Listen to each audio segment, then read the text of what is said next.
I came back to the house, not because I missed it, but because it still had parts of me I hadn't packed away. The air inside felt thinner, like the rooms had been exhaling all these years and were surprised to see me. I didn't go upstairs right away. Instead, I walked from room to room, touching nothing, but remembering everything. The kitchen still had that soft scent of wood and old metal. The hallway creaked where it always had, and the attic, well, the attic was waiting.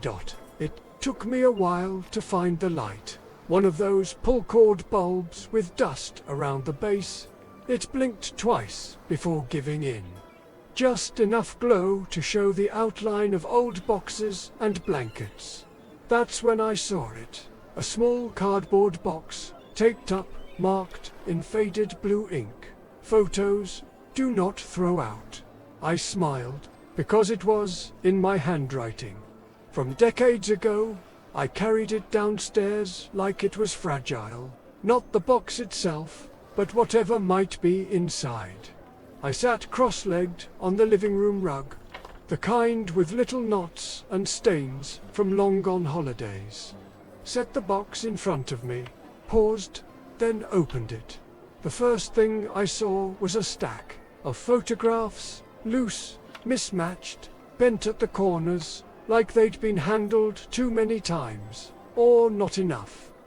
No labels, no dates, just images. Frozen seconds from lives I thought I remembered. The very first one on top, me and Thomas. It had his arm around my shoulder. We couldn't have been older than 8. He was grinning like he always did when we were up to something, and I was barefoot, holding a red rubber ball like it was treasure. I stared at the photo for a long time, and before I even realized it, I wasn't in the living room anymore. I was back in that moment, on that field, with the dust on my knees, and the sun on my face, and the sound of Thomas shouting, "Catch it, or you're buying lunch." And I laughed, out loud, like a grown man who suddenly remembered how it feels to be 8 years old again.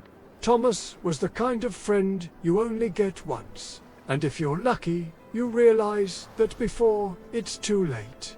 He lived 2 houses down, always barefoot in summer, always the first to get grass stains, always the one with some ridiculous idea we swore we'd never do again. Until we did. We built a fort once, behind the big oak tree by the drainage ditch. Used scraps of plywood and a tarp from his dad's garage. It leaked every time it rained, but we loved it more than anything. Built to last. Thomas had this way of making silence feel safe. We could sit side by side for hours. No talking, just throwing rocks at nothing. Watching clouds like they might spell out our futures. He was better at school than he let on, but he'd never admit it. Said being smart got you noticed, and being noticed got you questions. And he didn't like questions. We used to race to the corner store with pocket change and argue about which soda was colder. He always let me win, but I didn't figure that out until much later. The photo brought it all back. Not just the memory, but the way my body remembered him. The way we'd bump shoulders without meaning to. The way he'd toss the ball without warning. The way he'd say my name when I was overthinking. Just one word, but it meant, "You're fine." It's strange how some people fade in parts. Their face, their voice, their laugh. But Thomas never did. He stayed whole. Like he never aged, in my mind. Like he stepped out of that photo and said, "Hey, you still throw like that?" And, for a second, I forgot I was holding paper. It felt real. The next photo was different. It was just her hands, my mother's hands. Pulling a pie out of the oven, you couldn't see her face. Just the worn apron, the edge of the counter, and the soft blur of steam rising. but I knew it instantly. That was her. That was home. My mother moved like someone who always had a list in her head. She cooked with rhythm, stirred like she was beating back time, tapped her ring on the counter when something needed her attention. She never told you twice, didn't need to. She had a way of asking if you were hungry, even if she already knew the answer. I used to sit at the table while she cooked, feet swinging, hands sticky from something I shouldn't have touched, and she'd hum soft, low, like the stove was keeping time. Her voice was kind, but never delicate. She could quiet a whole room with just one sentence, but she never raised it. There was a radio on the counter, always tuned to law. You couldn't make out the words, just voices under voices. And somehow that was enough. She made the kind of meals you remember in winter. Heavy, simple, true. And when I scraped my plate clean, she'd pretend not to smile. But I saw it, the corner of her mouth, the little twitch in her cheek. Like she was proud, but wouldn't dare say it out loud. Looking at that photo, I could smell the cinnamon, feel the warmth from the oven door, hear the spoon against the bowl. And for a second, I wasn't 55. I was 5. Just a kid in socks, sitting at the edge of a life that felt full and unshakable. Further down in the box, I found one of those old class photos.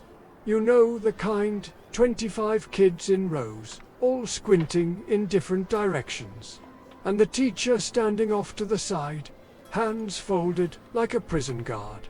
I almost skipped past it, but then I saw myself. Second row, hair sticking up, shirt too big, mouth slightly open, like I wasn't ready for the picture, or for school in general.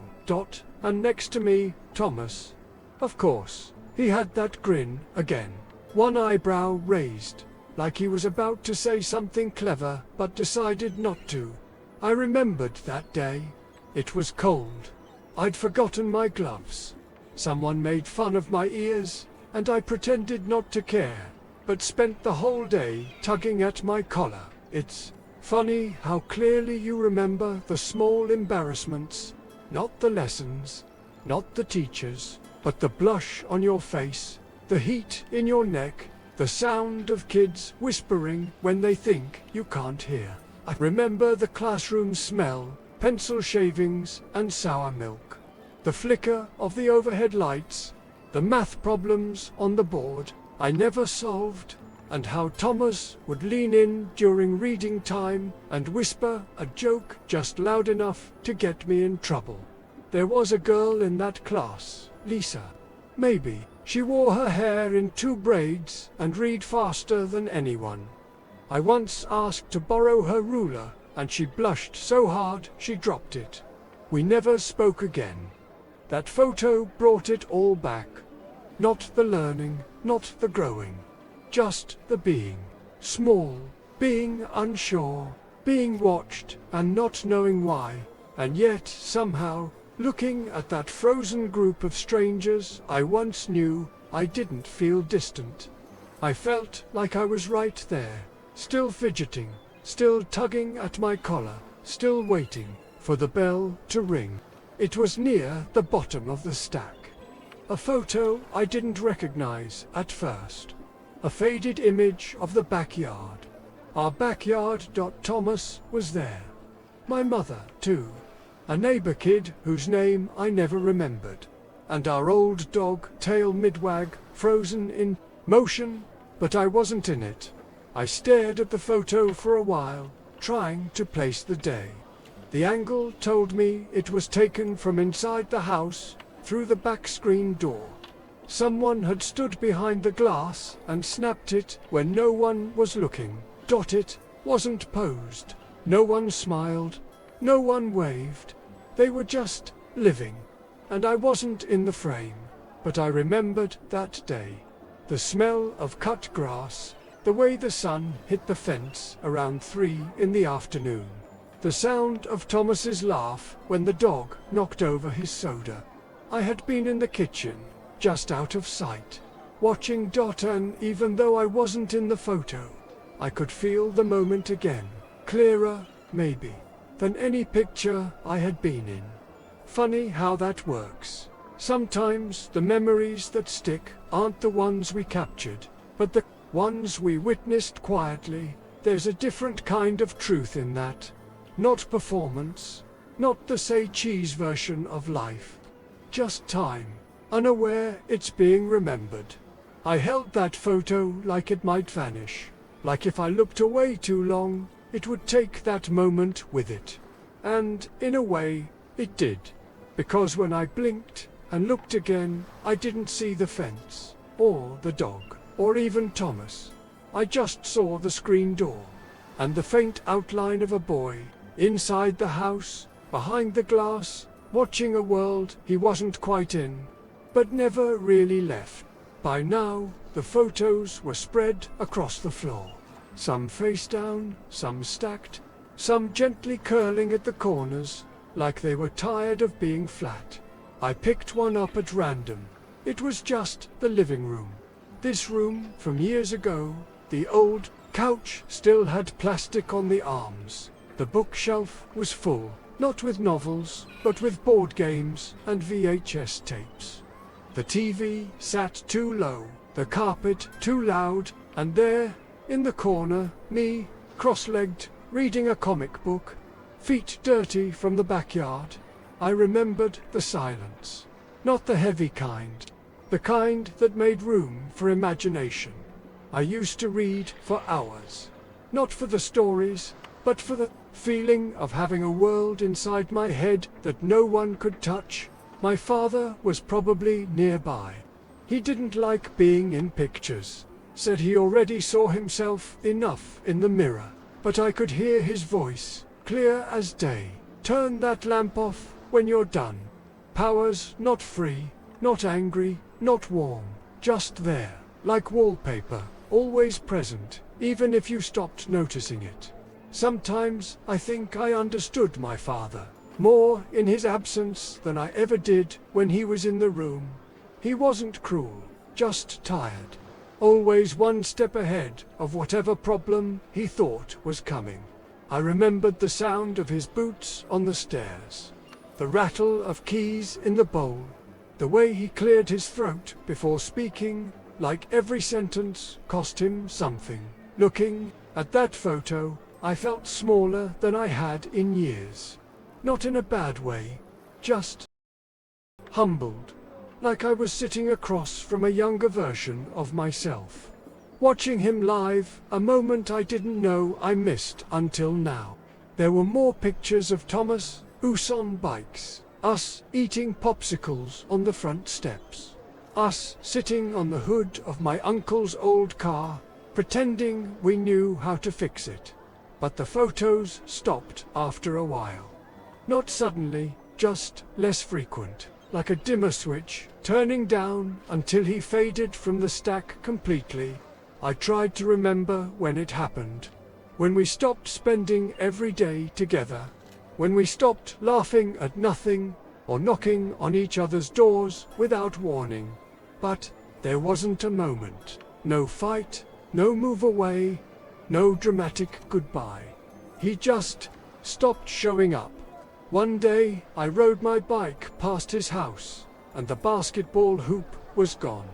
The lawn overgrown. No sound from the garage, where we used to build things that never worked. I knocked once. No one answered. And that was it. I don't know if his family moved, or if something happened. I never asked. Part of me thought he'd just come back. That we'd pick up where we left off. That the next summer would bring him with it. But it didn't. I remember walking past our old fort behind the oak tree. The tarp was torn. The wood collapsed. But the rock we used as a doorstop was still there. I sat on it for a while. Didn't cry, didn't speak. Just sat, listening to the wind through the leaves, and the sound of something I didn't yet have a name for. Lost that The kind that doesn't yell, doesn't knock you over, just ... stays quiet and lingers. The last photo in the box wasn't dramatic. No birthday, no holiday, no big moment, just me. Sitting on the edge of a wooden step, shoes untied, elbows on my knees, looking off to the side like someone had just said my name. I must have been 12, maybe 13, at that age where you're not a kid anymore, but not quite anything else either. I don't remember that picture being taken. And that's what struck me most. Because back then, we didn't take photos for content. We took them to remember, and someone, maybe my mum, maybe my dad, thought that moment was worth keeping. Not because I was doing anything special, but because it was me there. Then, I looked at that photo for a long time, longer than any of the others. Not because of what was in it, but because of what came after. That was the last summer I lived in this house. The last time Thomas and I spoke, the last time I heard my parents laughing in the same room. I didn't know it then, of course I didn't. That's the thing about last times. You never recognize them until they're memories. And maybe that's why we take pictures. Not to hold on to what's happening, but to prove, later, that it did happen. We were here. That we had these moments. That we smiled like that, once. I placed the photo down carefully. Almost reverently. Like it was the last page of a book I wasn't ready to finish. But knew I had to. I didn't put the photos back right away. I let them stay scattered across the floor, like pieces of a puzzle I no longer needed to solve. Thought the light in the room had changed. Longer shadows, softer edges, that golden part of the afternoon that always made me feel like something was ending. And maybe something was. Not in a dramatic way, not like closure. Just a quiet shift, like memory making room for itself. I thought about organizing them, putting them in sleeves, writing names on the backs, trying to build some kind of order from the mess. But then I stopped, because that wasn't how they were meant to live. They were never meant to be filed. They were meant to be found. On quiet days, in forgotten boxes, when the world slows down just enough to let you feel again. I picked up one photo.